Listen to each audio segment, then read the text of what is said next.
si Jade Buhoy at narito ang mga napapanahong balita. Inilabas na ngayong araw ng Department of Budget and Management o DBM ang 27 bilyong pisong halaga ng hindi pa nababayarang claim para sa Health Emergency Allowance o HEA ng mga healthcare worker. Ito ay tugon ng kahilingan ng Department of Health o DOH para sa taong 2025 alinsunod sa hudyat ni Budget Secretary Amenah Pangandaman.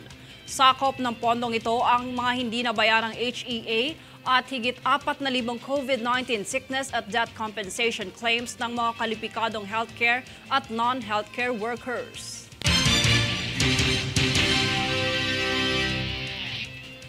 Sa magkaugnay na operasyon ng Philippine Drug Enforcement Agency o PDEA at ng Bureau of Customs o BOC, nahuli ang higit 1 milyong pisong halaga ng shabu na lulan ng isang kargo sa NAIA. Ang buong detalye tunghayan sa balitang ito. Illegal na drogang nagkakahalaga ng 1,400,000 piso ang nahuli sa Ninoy Aquino International Airport o NAIA ng Bureau of Customs o BOC at ng Philippine Drug Enforcement Agency o PDEA. Sa pakikipag-ugnayan ng NAIA Interagency Drug Interdiction Task Group, natimbog ng mga ahensya ang papaalis na kargamentong lulan ang pinagbabawal na drogang nakakubli bilang kitchen wall stickers. Ang nasabing droga ay napag-alamang shabu matapos inspeksyonin gamit ang X-ray at physical examination ng mga opisyal. Ang shabu ay may timbang na higit sa 217 gramo na nagkakahalaga ng 1,413,720 pesos sa merkado. Ayon naman sa ahensya, kanilang iimbestigahan at sasampahan na ng kasong paglabag sa Comprehensive Dangerous Drugs Act of 2002 at ng Custom Modernization and Tariff Act ang consignee. Jade Buhoy, nag-uulat para sa One Media Network.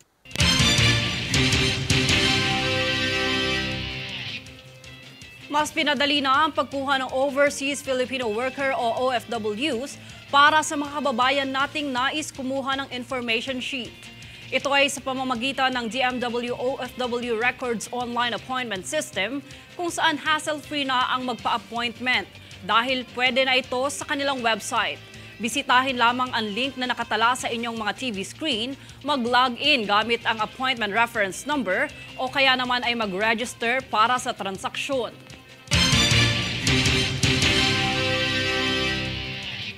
Kami ang boses ng pagbabago. Ako si Jade Buhoy at itong News Force. Para sa ulo ng mga balita, 27 billion pesos na overdue health emergency allowance ilalabas na ng DBM. Pagkuha ng OFW records mas pinadali na sa DMW Online Appointment System. Senator Raffy Tulfo pinuna ang palpak na sistema sa RFID system. AFP pababayaran ang 60 million pesos na danyo sa China matapos ang insidente ng pangaharas noong ika-17 ng Hunyo. PDEA at BOC kinumpiska ang iligal na droga na nagkakahalaga ng 1.4 million pesos sa NAIA.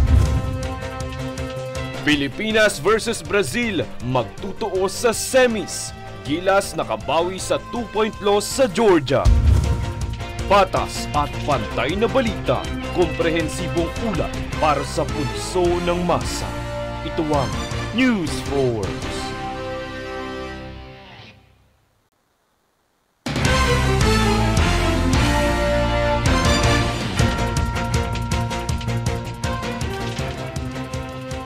Ako si Jade Buhoy at narito ang mga napapanahong balita. Malugod na tinanggap ni Pangulong Ferdinand Marcos Jr. ang pagbisita ni Foreign Minister of Malaysia Datuk Seri Utama Haji Muhammad Haji Hassan sa Pilipinas nitong Lunes. Dahil dito muling pinagtibay ang 10 taong diplomatikong relasyon ng Malaysia at Pilipinas. Nangako ang dalawang bansa na magtutulungan upang mapaunlad ang kani-kanilang kalakalan, pamumuhunan, seguridad sa pagkain, pati na rin ang pag-unlad ng Mindanao at ng halal industry. Binigyan din ni Foreign Minister Hassan ang kahalagahan ng kooperasyon ng bawat miyembro ng ASEAN sa larangan ng ekonomiya.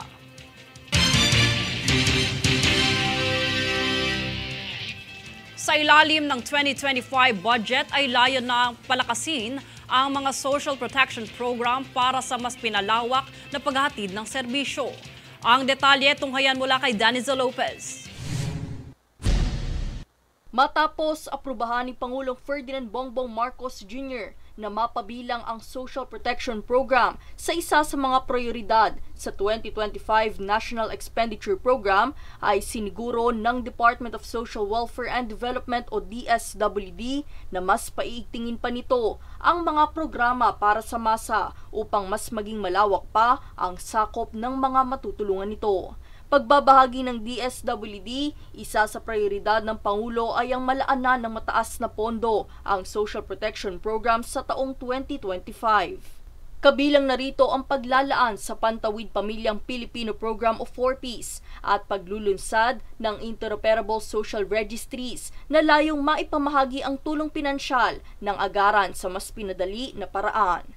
Sa kabila nito ay nasa plano rin ng DSWD ang pagtataguyod ng Dynamic Social Registry para naman sa mga datos ng vulnerable households. Daniza Lopez nag-uulat para sa One Media Network. Isinagawa ng Land Transportation Office o LTO kamakailan ang 3 araw na pagsasanay para sa mga law enforcement officers. Sa pangunguna ni LTO Chief Assistant Secretary Attorney Vigor Mendoza II ay tinalakay ang sapat na kakayahan at nararapat na kaalaman ng bawat opisyal upang mapanatili ang kaligtasan sa daan. Ang mga kalahok naman ay dumalos magmula sa CALAX, TPLEX, PTEX at PNP-NCRPO. Kami ang boses ng pagbabago. Ako si Jade Buhoy at itong News Force. Para sa ulo ng mga balita, 27 billion pesos na overdue health emergency allowance ilalabas na ng DBM.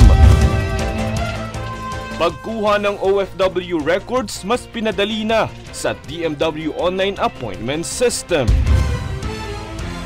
Senator Raffy Tulfo pinuna ang palpak na sistema sa RFID system. AFP pababayaran ang 60 million pesos na danyo sa China matapos ang insidente ng pangaharas noong 17 ng Hunyo. PIDEA at BOC kinumpiska ang iligal na droga na nagkakahalaga ng 1.4 million pesos sa NAIA. Pilipinas versus Brazil magtutuo sa semis. Gilas nakabawi sa 2-point loss sa Georgia. Patas at pantay na balita, komprehensibong ulat para sa pulso ng masa. Ito ang News Force.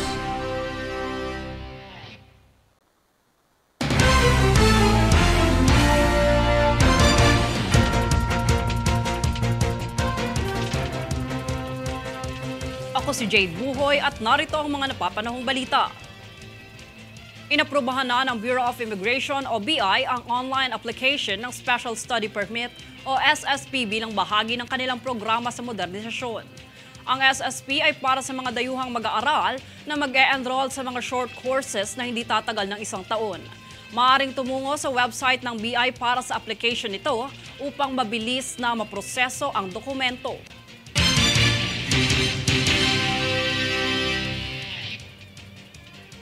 Nananawagan ang Bureau of Customs o BOC sa mga pamilya ng Overseas Filipino Workers o OFW na kunin ang mga natitirang balikbayan boxes sa kanilang tanggapan. Para malaman ang buong detalye, pakinggan sa ulat na ito.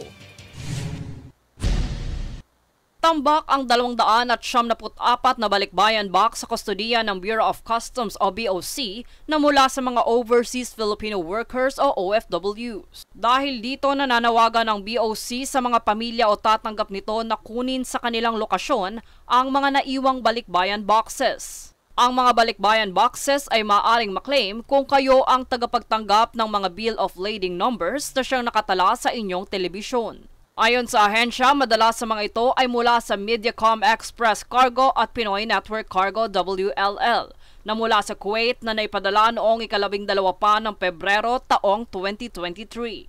Pagpapaliwanag ng BOC, inabandona na ng mga forwarder ang nasabing padala matapos makolekta ang bayad abroad kung kaya't natambak ito sa kanilang tanggapan. Upang makuha ang inyong balikbayan box sa CFS warehouse, ipakita lamang ang passport ng tagapagpadala, isang valid government-issued ID at proof of shipping gaya ng resibo o bill of lading number. Para sa bukod pang impormasyon, maaaring i-contact ang BOC sa kanilang hotline o magpadala ng mensahe sa kanilang email. Jade Buhoy, nag-uulat para sa One Media Network.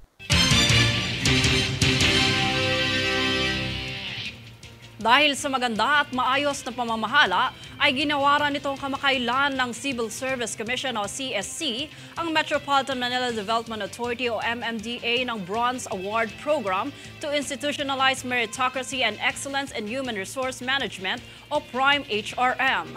Kinilala ng komisyon ang MMDA bilang isa sa mga nangungunang ahensya ng gobyerno dahil sa matatag na administrative service nito sa pagtataguyod ng mga kasanayan ng pamamahala ng human resource.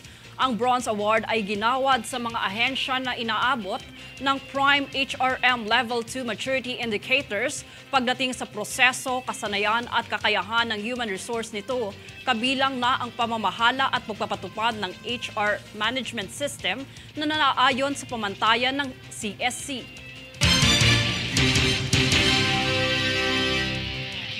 Kami ang boses ng pagbabago. Ako si Jade Buhoy at ito ang News Force. Para sa ulo ng mga balita, 27 billion pesos na overdue health emergency allowance ilalabas na ng DBM.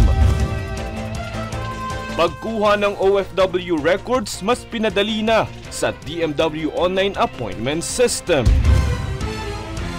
Senator Raffy Tulfo pinuna ang palpak na sistema sa RFID system. AFP pababayaran ang 60 million pesos na danyo sa China matapos ang insidente ng pangaharas noong 17 ng Hunyo.